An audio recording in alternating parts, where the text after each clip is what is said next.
Hello, hello. Welcome to Shift Happens, the podcast where we talk with the people building, breaking, and rebuilding the scenes behind the systems behind the scenes at high growth startups. We love talking about fails and chaos because it is better than any school. I am your host, Kelly Burdine, and today we are talking with Tom Ryan.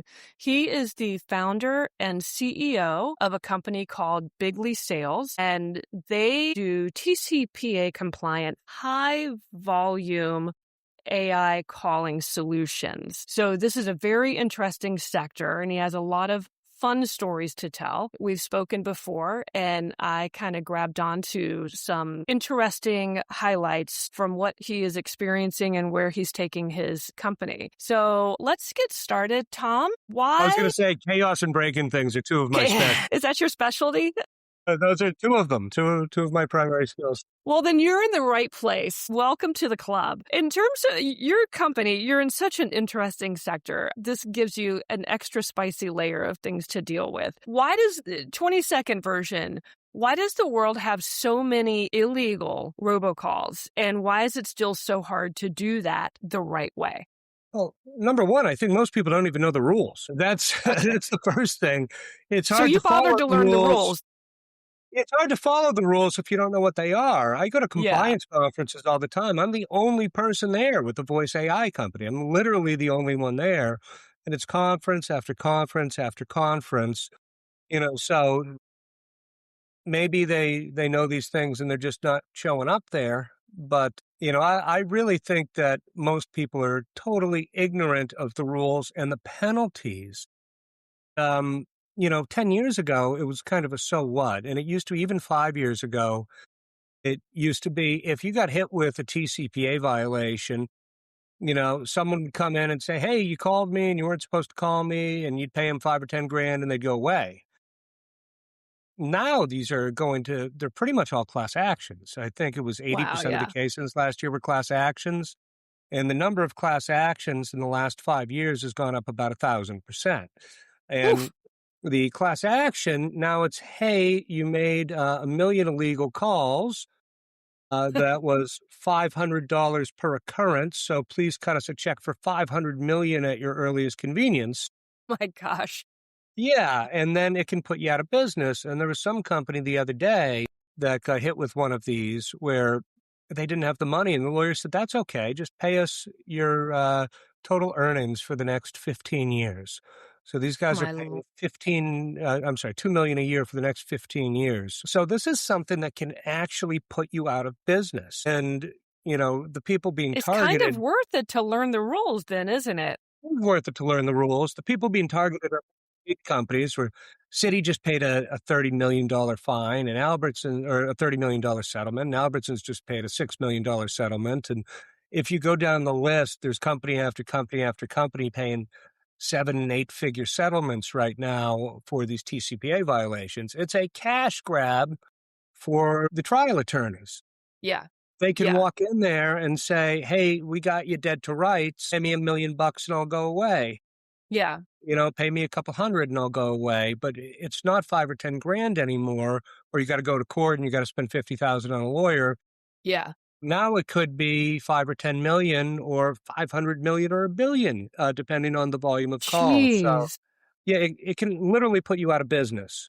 So you took it on. You said, well, with your background, you said, I'm going to take this on and I'm going to do it right. I'm going to learn the rules because losing my business and everything I've ever worked for doesn't sound like much fun. Well, I didn't even know it existed. I didn't even know it existed because there's a carve out from the staffing industry, which was my background, where it didn't really matter for the staffing industry. Now, they probably still have to follow the quiet rules, which is you can't call someone before 8 a.m. You can't call someone after 9 p.m. But, there's certain people who have carve-outs for this. For example, Amazon has a carve-out, right? If you have ordered a package and your package is getting there at 10 o'clock, they can call you at 10 o'clock. Uber has a carve-out, right? If you have ordered a taxi cab, or an Uber and they're coming to your door to pick you up, they're allowed to notify you with a text message or a phone call.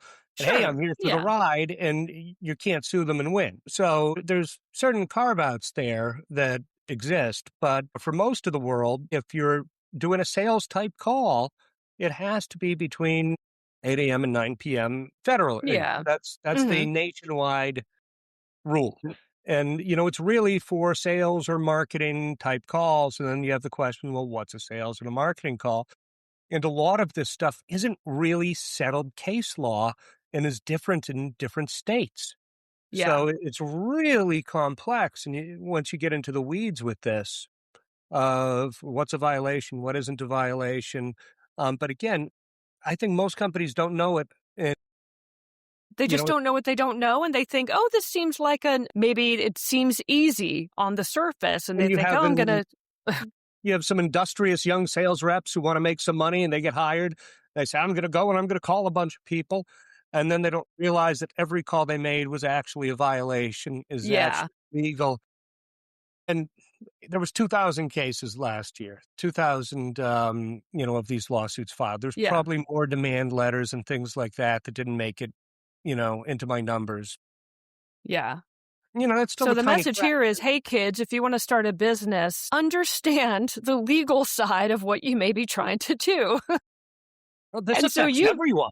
This affects yeah, everyone.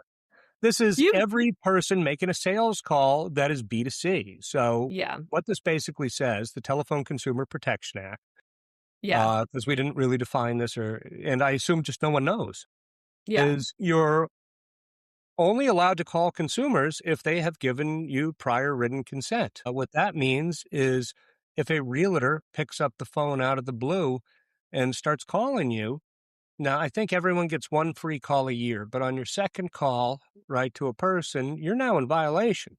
yeah. Again, I'm not a Well, lawyer, so consult a lawyer, look online. I might have something slightly off, right? I'm going to say that up front, but but you're doing it right, and your clients are not getting sued. And to the tune of, you said you are actually expecting to quintuple your revenue in the next few months. yeah. So that's kind of the benefit of doing things right. That's amazing. Well, Also, that's probably a bit of a stress test for your company, right? So, like, when all of a sudden you're growing that fast, what is starting to get harder to manage or keep in control everything is getting internally? harder to manage. All of the things. I think I'm facing the same issue that everyone faces with rapid growth and building a larger team. You don't really have processes in place for most of these things. And it used to be that it was kind of manage everything, right? If there's five Yeah. guys, the 10 guys, okay, everyone reports to me and I kind of manage Yeah. everything and you do this and you do Easy to this. coordinate. Yeah. I mean, even with 5 or 10 guys, it's not that easy, but it's doable. Once you start getting up to, hey, we have 25 people or we have 30 people, now what are these systems? You really need systems and you really need tracking. And Yeah. the systems are only as good as the people doing them. If people aren't actually, you can set up a system all day, but if then don't follow up with it and make sure that it was done, well, what good is the system? So I can give you Yeah. a couple examples for this. Yeah. That'd be great, actually. What is one or two good ones that you've been able to establish in the middle So of all of this growth that's helping? we have ClickUp for tracking all of our programming tasks. Huh. And Okay. we have to follow what goes into ClickUp. So there's a lot of times where, initially people would create something. They wouldn't create a story in ClickUp. They wouldn't tell the QA person that a task had been created, Yeah. right? And then something would get pushed into the system. It wouldn't be tested properly and things would break. Yeah. And, then we wouldn't know what broke or why it broke or how this happened. Yeah. So I know people hate systems and I don't love bureaucracy. I like getting stuff done, but Yeah. you really need some sort of systems and tracking. Another one, and how do you fix that? Well, you set up a system like ClickUp. You make sure everyone's using it. You say Right. that you can't In push the anything same in way. production unless it has gone through the test thing. We make sure that we tie our GitHub back to every story in ClickUp, right? Yeah. That everything is tracked and that whenever there's a piece of code, it's attached to a story that is in there. And, then we run it through a test suite and we run it through our automated tests, right? And then we have any manual testing that we need to do on it. And, Yeah. you go step by step by step. You had to create that system because otherwise Around the tool. I mean, a tool is a tool. everything just ground to a halt without it because all of a sudden you would push something into production and everything would break or something Yeah. would break and no one would know why it broke. And now you're spending all your time trying to chase down these crazy bugs that keep appearing out of nowhere and you have no idea why. Right, because people are all using the tool differently. There's still not the communications Or just not bridge using that's the tool been at all, just closed. not using the Yeah. tool, not following the process. And Yeah. if you just start pushing code into production without following, I'm not technical, right? I'm not a technical person. I'm not an engineer by trade. So Yeah. if you start pushing code into production without doing the proper tests, you are going to break things. And, Yes. now you're going to spend all your time. People think they're moving faster. I'm going to push this in. I'm not going to spend time writing up a story. I'm not going to tell anyone else about it. We're not going to have a meeting about it. I'm not going to get a design right. I'm not going to, so And they they think that think that's they're moving somehow faster, yeah. and instead everything grinds to a halt Yeah. because you just It start just breaking things left and right. They're building stuff that doesn't need to be built. There's, yeah. It's all like my sorts of dad used to say, he was a contractor. It's the classic measure twice, cut once, right? measure Make twice, cut sure once. yeah. So that's with development. So yeah, ClickUp if it's a powerful tool, but everyone has to like agree on how it's used and use it the same way and, connect all of those dots. I remember in one of our earlier conversations you said too that there were sales to account management disconnects are still happening. Talk a little bit about that. Like what actually happens? What falls through exactly in your experience? And again, this really depends who you're selling to. If I'm selling something that's $10 a month, right, and I want to sell it to 1 million people, Mhm. well, you can't be very close to your customers. But Yeah. if you're selling something that is, $100,000 a month, you can spend a lot of time with those Yeah. customers to make sure things are moving the right way. Mhm. And this is still where we need work because it was pretty much me doing most of that. Hey, I'd check in, see how Yeah. things are going. And it's gotten to the point where it's just not possible for me to do that anymore. So now I No. have to hire a team around that and I've created all the systems around what those people are supposed to do, how often they're supposed to talk to those people, right? How we're supposed to report any of the problems, what are they supposed to accomplish during those calls?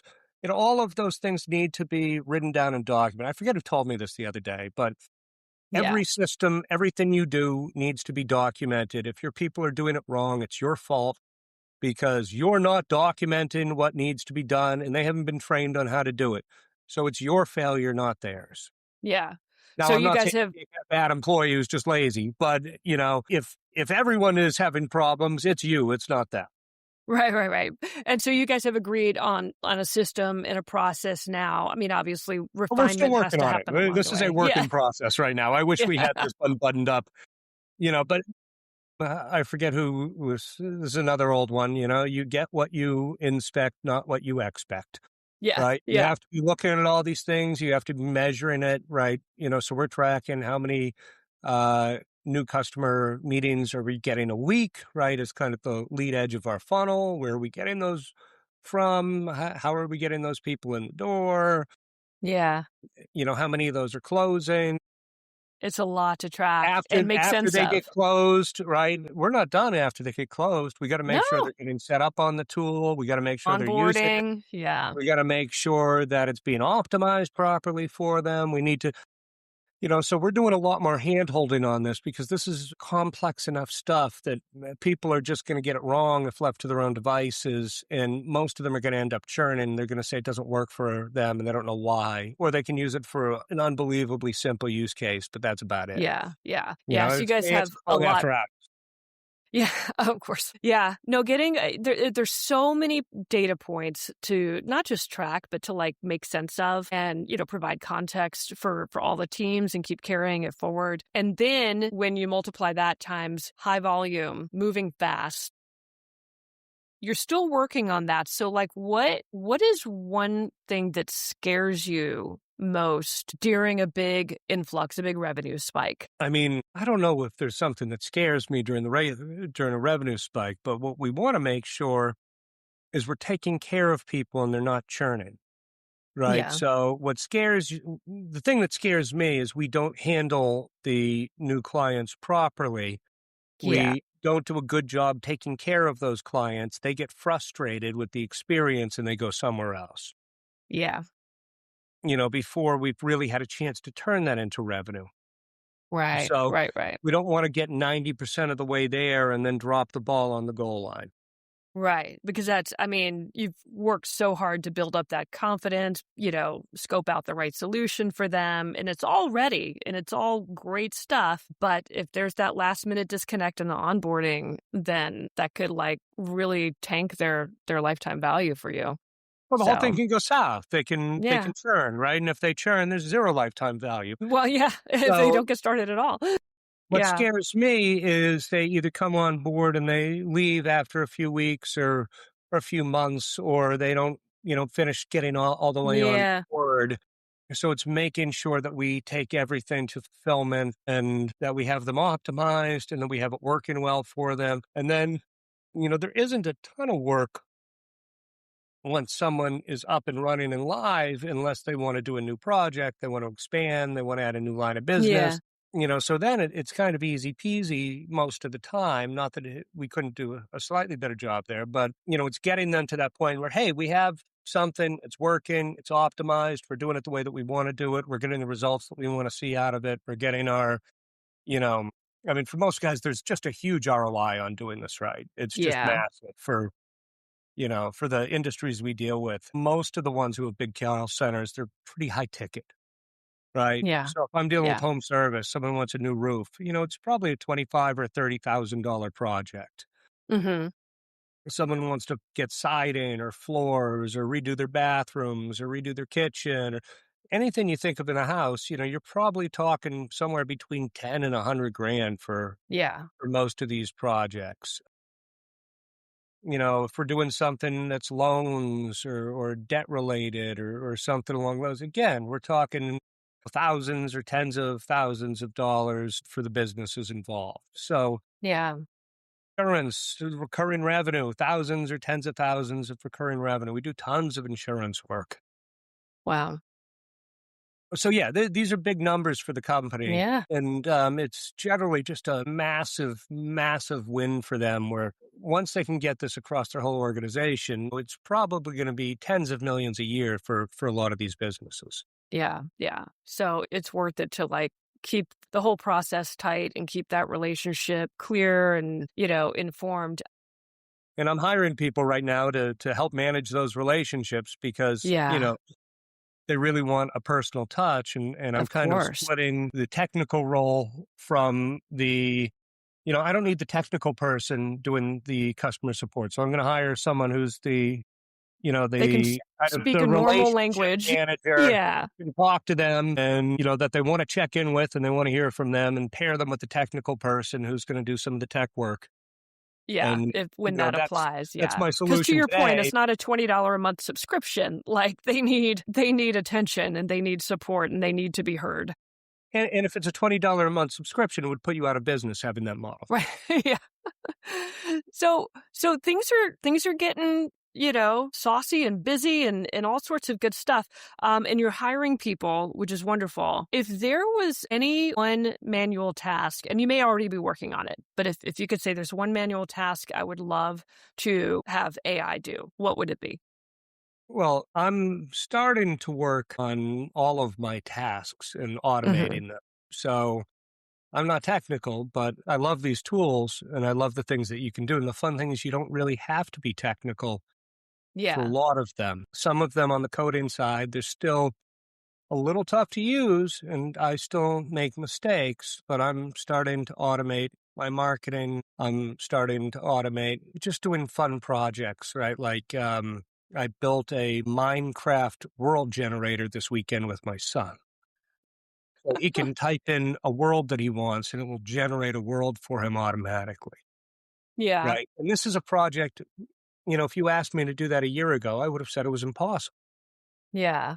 I mean, literally So impossible. And I built it in a weekend and it still has some problems, right? It's not perfect. But, yeah. So you work with your own I think tasks that are still today, under like your right direct now, purview. what's that? I'm sorry, I lost you Well, I for a would say second. I think we had a little bit of an overlap. So you're trying things first with tasks that are directly yours or directly under your purview before you expand to consider what you might roll out like company wide. I mean, I'm playing with these tools every day now. So Yeah. I do most of the prompt engineering, not all of it, but I do a lot of the prompt engineering for building out the prompts.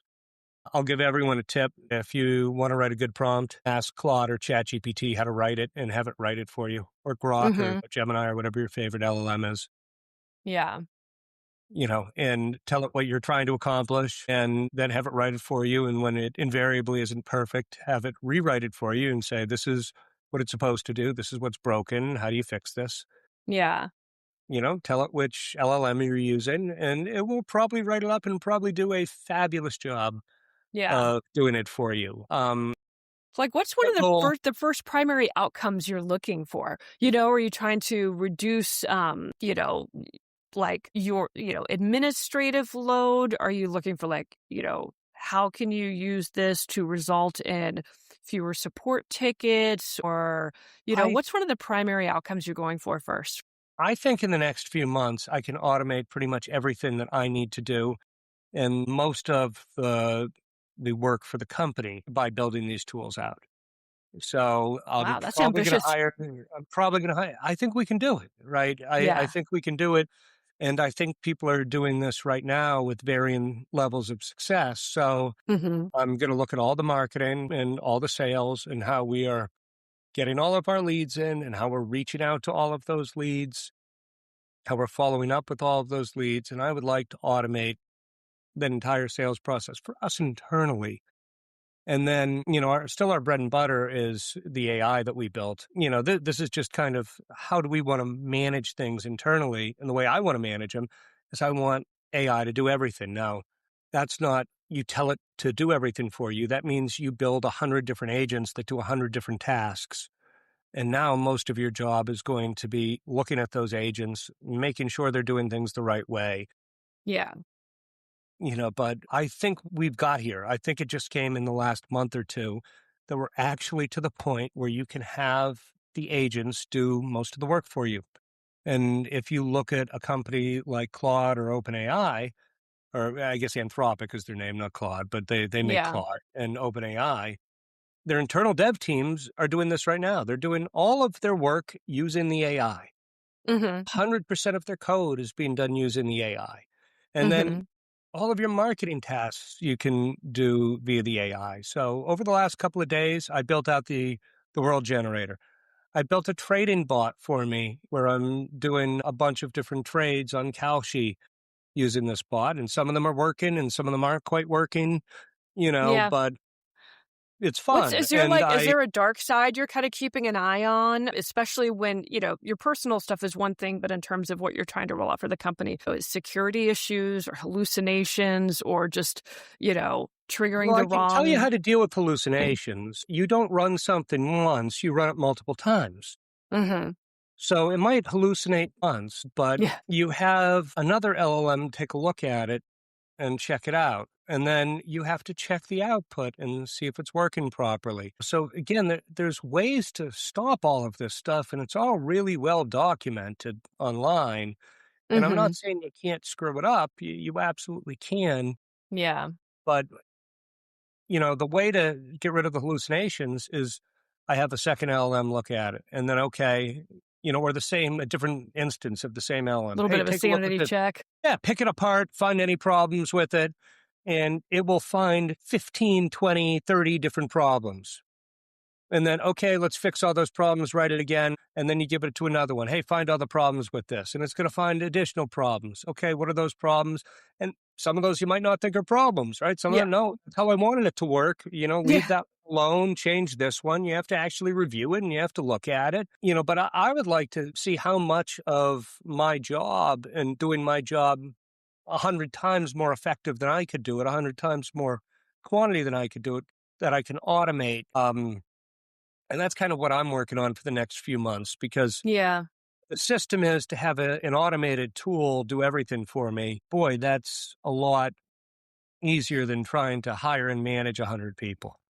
Yeah. So yeah, and that can free you up and some of your, your key people to really focus on, strategy and the pieces of the business that you don't want AI to touch, which actually would bring me to one of my next questions is where does your cutoff? Where do you not want AI in your business? I want AI everywhere. I want it in everything. I want it in absolutely everything that we do. And I'm telling my team they need to use it more and they need to be playing around with these tools more. And again, I think the engineers, some of them are a little hesitant about using AI for certain tasks. And I Mhm. get it. But Yeah. I think we've gotten to the point again in the last few months here where it can actually handle these higher level engineering tasks. And that doesn't mean you just go in there and you say, do this for me. And then you leave it alone and you expect it to be done right. 100% of the time, it's not going to be done right if that's how you handle it. But Yeah. if you manage it and use best practices around it that you do for any engineering, right? We're doing code reviews, we're doing automated tests, we're, checking things. We can we can get there. But I want it involved in absolutely everything. The only thing that it's not going to be is, we're going to have people go out and go to conferences and we're going to have people check in with the customers and make sure they're happy. That's really the only stuff that the AI isn't going to do. Yeah. Someone signing $1 million deal with you, they're going to want to look you in the eye and shake your hand. Yeah. Yeah. The AI is not going to Right. go have a steak with them. Yeah. It can't quite do that part. Yeah, it's not going to go have a steak with them. It's not going to, buy them a scotch. No, it really takes a lot of the warmth out of that part of our lives, doesn't it? Yeah, and I think the in-person is actually gonna be so much more valuable because Yeah. much is being automated. And you'll have Now more time for it too, to put more thought into 100%. it. Yeah, that's where I think that's kind of where that cutoff is like you can't replace that part, you know? No, you're not gonna replace that. Yeah. And you're not Nor would you so, want to. Nor would you want to. right. Well, Maybe some probably people would some want people to, would. right? Yeah. Yeah, there's definitely a category of people who would be perfectly fine to never interact with other humans again, and I'd have to say I have a day or two here or there where I can empathize with that a little bit. But, by and large, just not the way we need to go. So just kind of wrapping up, like, what do you think? Just in your, if you really take a step back in a bird's eye view from all of your experiences, what is one thing you believe many founders get wrong about scaling operations from 5 to 25 people at that stage? I don't know if it's what many get wrong. I think that's where most companies kind of fail or cap out. Mm-hmm. That, if you look at how many companies do 1 million in sales, there's a huge number. And then you go to 10 million and, it drops off a cliff. And then you go to 100 million. How many get to 100 million? And, you're down by another order of magnitude. And then you go to 1 billion, you're down by another order of magnitude. Mm-hmm. It is difficult to scale, to manage the people and create those systems. I think what everyone has problems with from I'm doing everything myself, and I'm Yeah. special, no one's going to do it better than me, which they might be right about. I have a team around me that's doing this. And then if you can actually hire the right people, you can probably find someone who's going to do sales better than you, right? Yeah. Yeah. You can probably Just find kind of someone knowing who's that going to point do, when to let go. Right. yeah, well, you can find someone who's going to do logistics better than you. You can find someone, you can probably in every area, if you look at it, you can find someone who's better at every single one of those areas than you are. But I Yeah. think that's where everyone has their difficulty on how do you know when to pass that off to other people and then how to manage Yeah. those other people, how to know if they're doing things successfully. I know there's company after company after company that it's like, oh yeah, we hired this new person to be our VP of whatever. And Mm-hmm. here's how they almost bankrupted us. Right. Right. Here's where things went south and what happened. Yeah. Yeah. Yeah. I think that's a very common story in business. So it's how to hire the right person. Are they at the same stage as you? Did they successfully take people to that next stage? Do they Yeah. have the exact background that you need? What was your signal when it all started to get to be too much? You're like, I know I've got to start, dividing and conquering. And what was your first critical hire where you said, okay, I need to let go of this portion of my business so I can be the CEO. I can be the founder and do what I need Yeah. to do. I'm still working on it. I'm still working on Really? it. You know, Yeah. most of the engineering, I have a phenomenal engineering team, right? Yeah. Phenomenal engineering team. And the engineering team, you know, I don't want to say they don't need any direction because they need to know where the product's going. They need to know what the clients are saying. And, you know, they can be on with the clients a little bit, but I don't want them on with the clients all day. And, you know, I'm with the clients Yeah. all day, right? We're Yeah. talking to clients all day.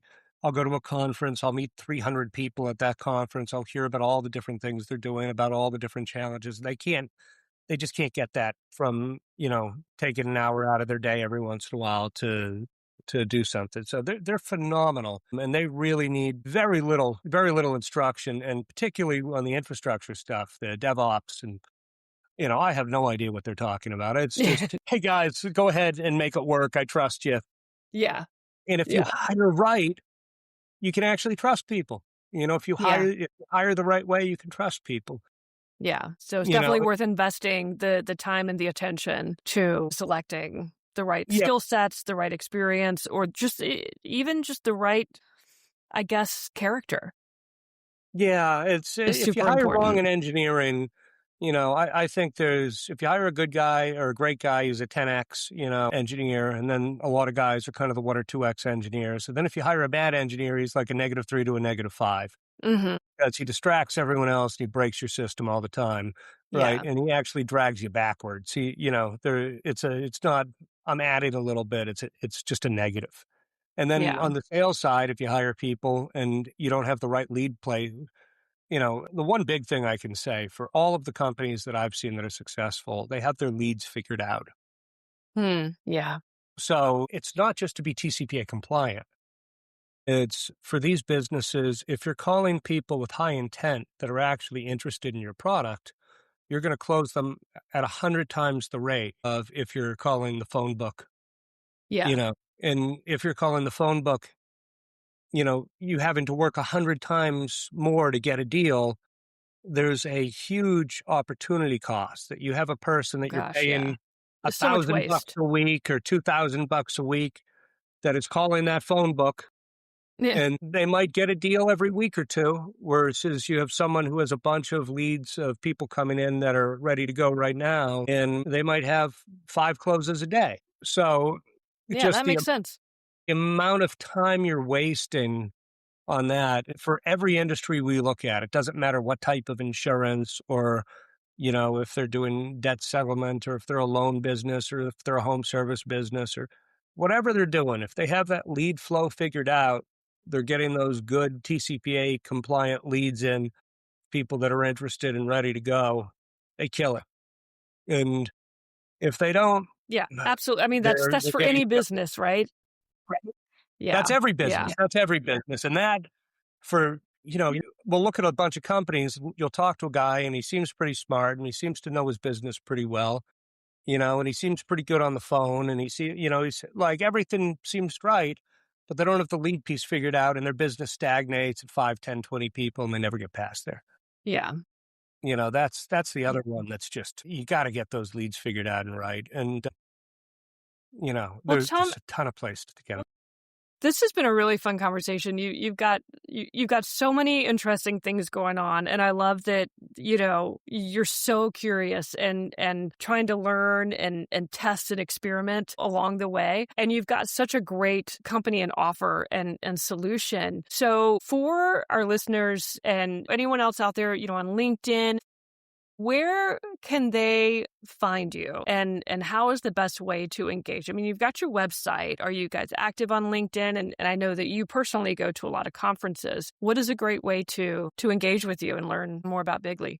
Yeah. So if you have any sort of high ticket offer where you want to supplement with AI phone calls, either for qualification or to walk you through the sale, or really for any use case you can think of where the call is under 5 or 10 minutes, Mm-hmm. you can go to biglysales.com and put in a lead form and you'll find us there, or find me on LinkedIn and send me a message. It's Tom Ryan with Bigly Sales. And Who we're targeting is, call centers with more than 50 people. And, or if you have just a massive flow of leads coming in and you want some help monetizing those leads and turning them into calls, Hmm. we can help you with that as well. If That's you're another doing, angle too. Yeah. Okay. yeah, if you're getting 50 or 100,000 leads a month in and you need a way to deal with those, we can absolutely help there too. Kind of help with that inflow. Yeah, that's a great idea. All right, very cool. Well, this has been wonderful. Thank you so much for your time. And I really hope that some of our listeners have found something valuable in your experiences and what you're out there they're trying to do and some of your insights and where you're taking things. Clearly it's working for you. You guys are growing really, really fast. So best of luck. Hey, thank you so much. Thank you.